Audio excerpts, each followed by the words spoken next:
Why do we believe that Go ahead. it's physical and not idealistic? Well, the reason is because when we have an explanation, some phenomenon we don't know, and we're going to try to explain it, we posit a hypothesis. We say, if information is material, we're going to use that assumption to make predictions and say, using those predictions, we estimate this is going to be the result. And we do the test and we're like, yep, that's the result. We get the result. So right now we're going to say that is evidence that our hypothesis that information is physical is correct. It's not proof. It could be idealistic, it could be otherwise. But in order to justify the alternative conclusions that it's idealistic, idealism has to make a different prediction.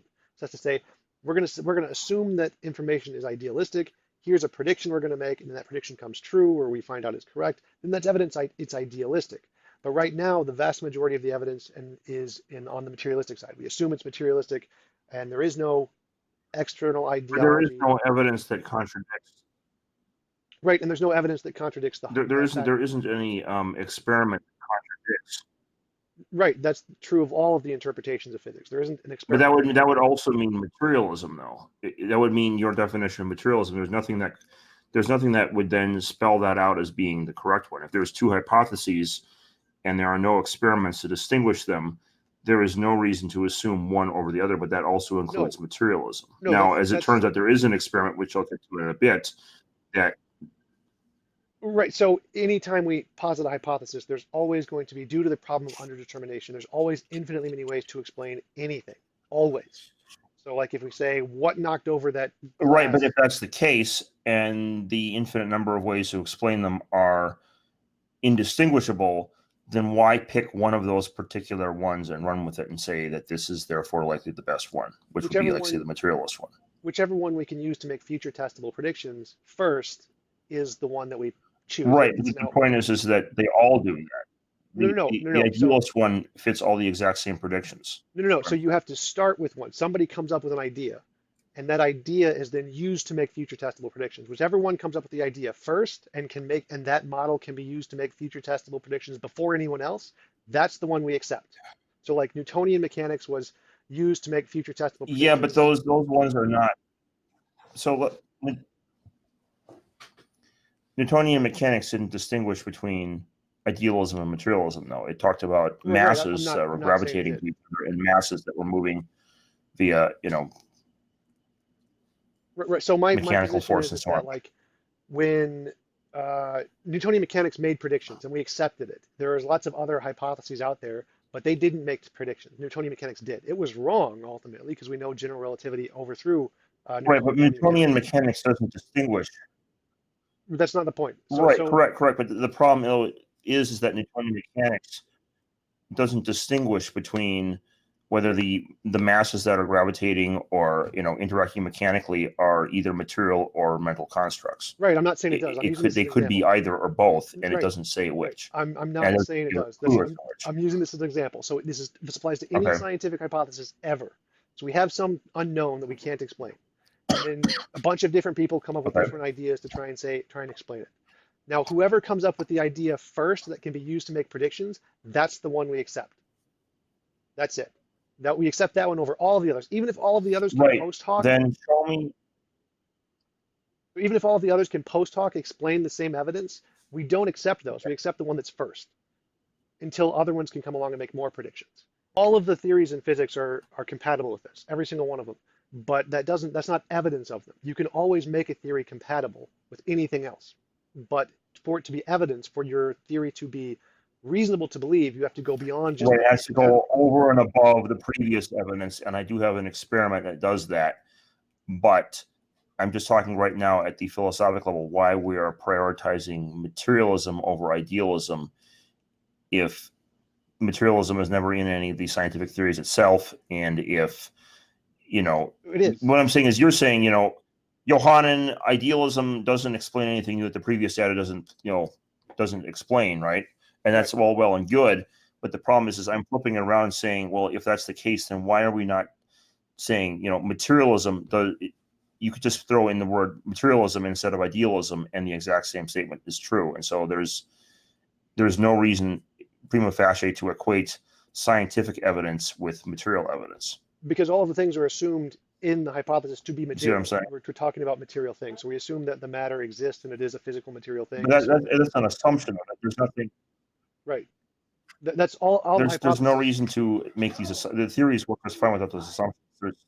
That's true, but again, these are the assumptions that we started with. So again, the first theory, whatever assumptions it makes, that can be used to make testable predictions, is the one we accept. So because it started with the assumptions of Right, but those particular assumptions, though, are not needed to make the predictions. It doesn't matter. In fact, they're not used. scientific assumptions at all. They're philosophical. It doesn't matter because they were used and they can make that's not really how science. That's not how science works. Yeah, it is actually. That's not how science works. So again, science doesn't. Whichever model. No, because what you're doing is you're lumping in. You're creating a science with a philosophy, and therefore saying that because the scientific predictions came out, that therefore the philosophy is correct, and that's not quite. They're equivocating science with philosophy implicitly at the beginning, and then coming to the conclusion, here's the evidence, so therefore the philosophy is also correct. And no, it doesn't work that way because it does. It's not. It does. That's exactly how it works. That's exactly why Newtonian mechanics. You can't start with an assumption that it's all material when that assumption you could dispense with it and make the exact same predictions. You've heard of the principle of parsimony? No, that's exactly what underdetermination does. Like the reason we accept Newtonian mechanics, even though you can get rid of the assumptions and assume general relativity, is because it was first.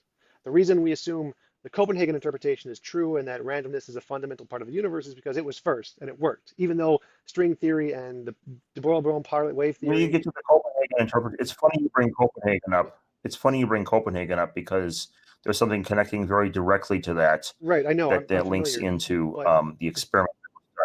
I'm familiar, but the point is that we accept his assumption that randomness is a fundamental part of the reality because that assumption can make testable predictions, even though you can get the same result by assuming it's wrong and assuming there's some hidden variable or the pilot wave theory or the many worlds hypothesis. You can get the exact same predictions, but we don't assume those are correct. We assume the Copenhagen interpretation's assumptions are correct because it was first. That's how science works. The ones that's first can be used. Right. What I'm getting at is, what I'm making is, there's something called the principle of parsimony, okay? And it basically means Occam's razor. You don't have the theory that has the most assumptions in it, or even more. You take the simplest theory that explains the evidence. So if there's a theory that says the moon goes around the Earth by way of both gravity and magic fairies, and there's another one that says the moon goes around the Earth by way of gravity, and they both have the same prediction, you dispense the one that says by magic fairy. It adds the magic fairies in there. They're basically Russell's teapot. There's no reason to add them, and you get rid of that, right? No. Occam's razor only applies when you don't have one theory that makes testable predictions. So if you have a theory that makes testable predictions, it doesn't matter how complicated it is, it wins. Even if you have a simpler theory that can explain. No. But that's the thing, though, is that it's not just that theory here. Because what we're saying is that the theory that is making the predictions can be made simpler and make the same predictions without anything differing at all. But basically, if you have a theory that comes in and says, we can explain the orbit of Mars by, the sun, as well as by Russell's teapot going around it. And it makes the really nice predictions, but there's absolutely no reason to believe in Russell's teapot. And if you take that out of the theory, you discover that it affects Mars's orbit 0. There's no reason to add it in the first place. Because now you no longer have one theory, you have two theories. Right. Again, one theory that says this was already addressed the theory and the modified theory of Russell's teapot. This was already addressed in the example I gave with quantum mechanics and Copenhagen interpretation. There are simpler interpretations, but we don't accept them because they don't add anything new to the theory. The Copenhagen interpretation was first and it worked. So even if we come up with a simpler theory that can explain all this stuff, until it does something new, the Copenhagen interpretation is still going to win because it was first. So you have to, even if you have a simpler theory, until it does something new, the Copenhagen interpretation is still going to be the better theory. That seems extremely ad hoc in terms of, it's basically doing science based on historical accident. Yep, that's right. That's how science works. If, say, someone has a simpler version of the theory, it makes science kind of arbitrary then, though, if that's the case. That's exactly right. That's why I used the example of Newtonian mechanics. It's wrong, but it was first and it worked. So he accepted it purely by accident that Newton came up with that theory as opposed to general relativity. But then they have the better theory comes along and explains it better. And explaining it better can either mean explaining this, explaining new data, or it can also mean explaining the same data more simply. No, explain And I'm going to be honest.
You still don't understand how predictions work as evidence. If a physicalist makes a prediction about anything, if it's discovered, that's evidence for physicalism. Does not matter if idealism could explain it after it's discovered, it's still evidence for physicalism.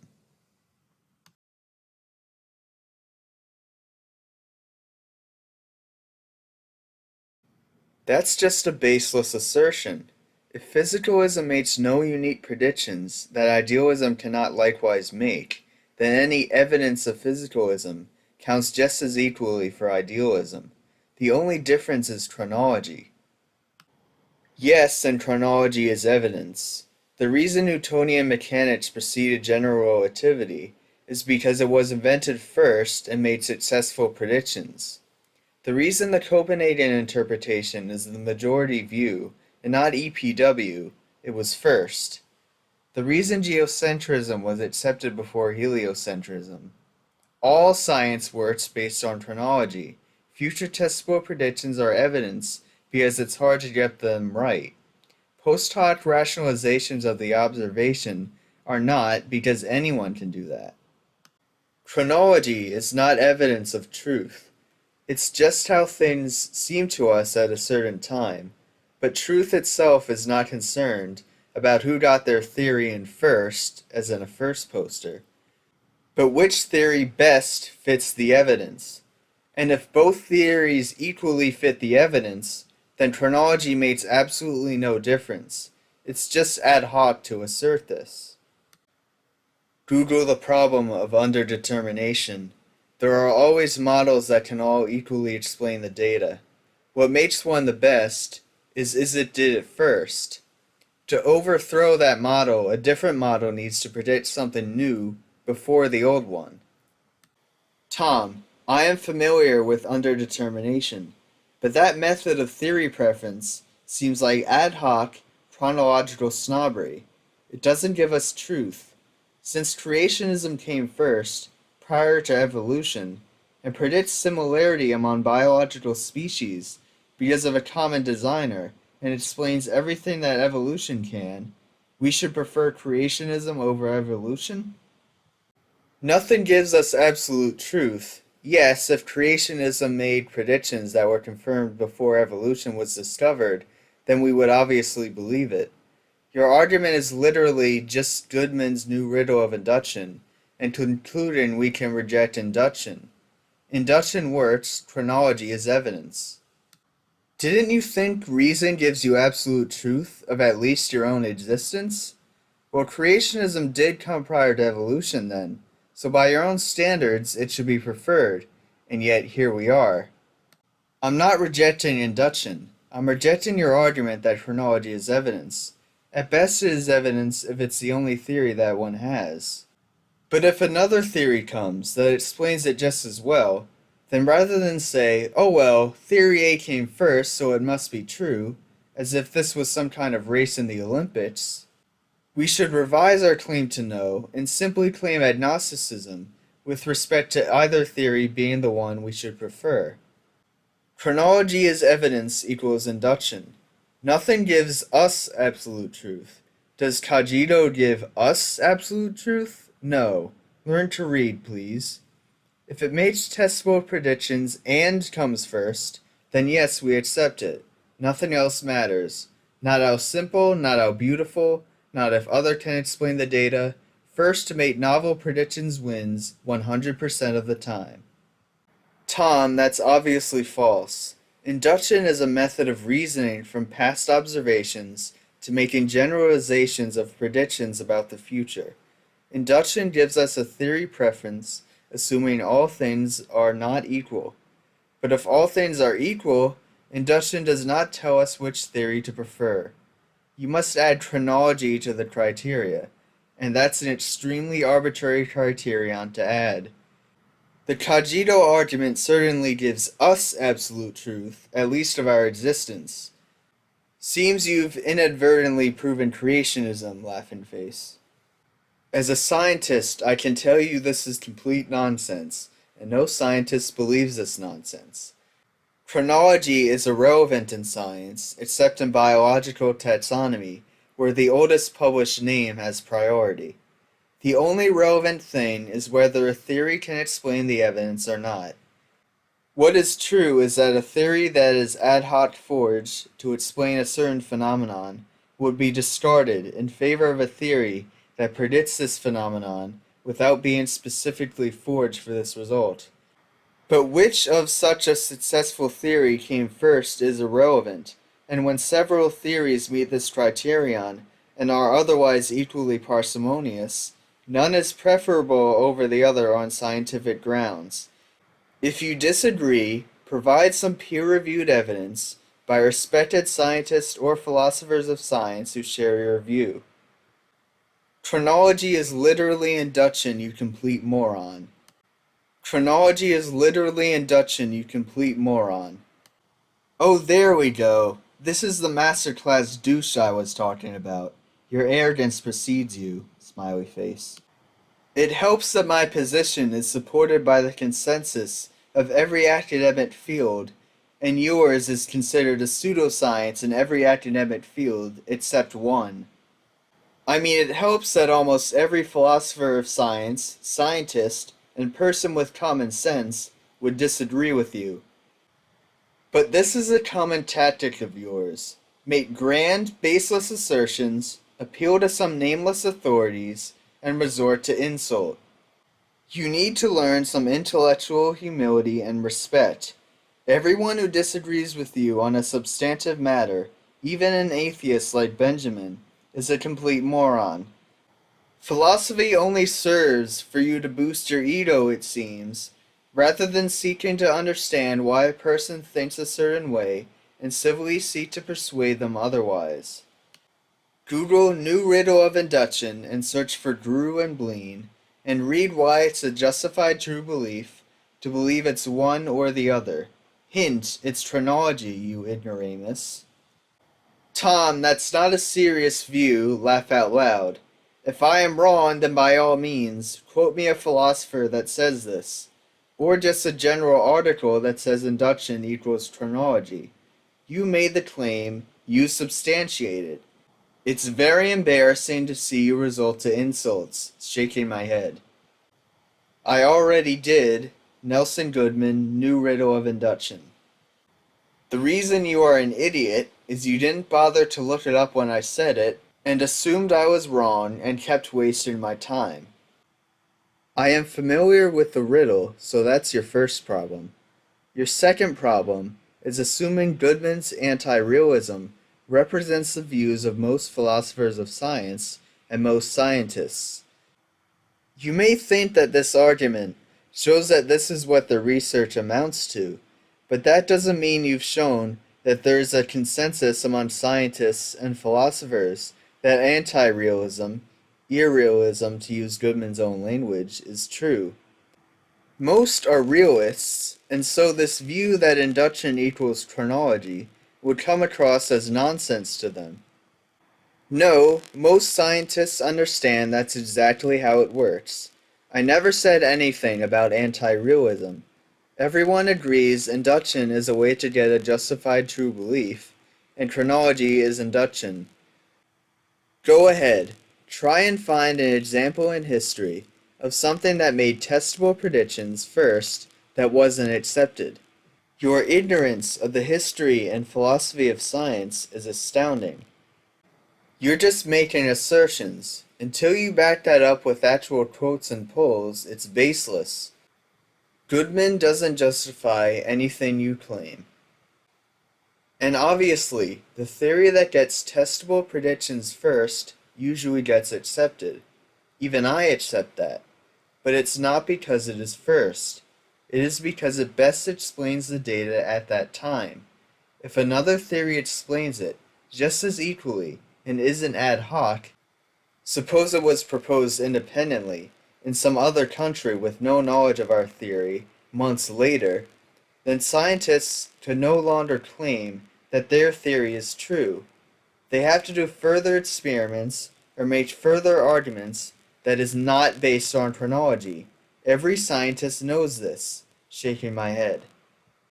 Your ignorance of science is pathetic. Testable predictions is always the criteria of acceptance. There are always alternative explanations. That's what the problem of underdetermination is. No one cares. First predictions wins always. I'm sure it'll be news to most scientists that their job is not to discover truth. They're just about who can make first comments in a peer-reviewed journal. Laugh emoji. This is just embarrassing, Tom. Facepalm emoji. No, they all agree with me. I'm done with you. You're as ignorant as a flat earther.